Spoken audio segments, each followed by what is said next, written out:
അടുത്തത് സിംഹക്കൂറ് അഥവാ ചിങ്ങക്കൂറാണ്. ലിയോ എന്നാണ് ഇംഗ്ലീഷിൽ അതിന് പറയുക. മകം, പൂരം, ഉത്രത്തിൻ്റെ ആദ്യപാദം ഈ നക്ഷത്രങ്ങൾ ചേർന്നതാണ് ചിങ്ങക്കൂറ്. 9ാം ഭാവത്തിലാണ് ലഗ്നപതിയായിട്ടുള്ള സൂര്യൻ്റെ അവസ്ഥ. അത് ഉച്ചത്തിലാണ്. അതുകൊണ്ട് ഇവർക്ക് ഭാഗ്യം അവർക്ക് അനുകൂലമായിട്ട് വരും.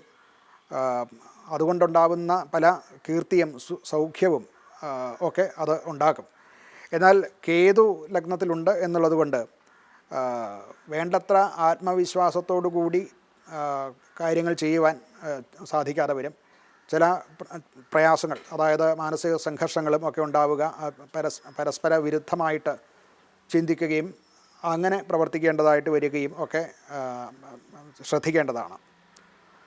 അതുപോലെ ധനപരമായിട്ട് അപ്രതീക്ഷിതമായിട്ടുള്ള ചില ചിലവുകൾ വരും.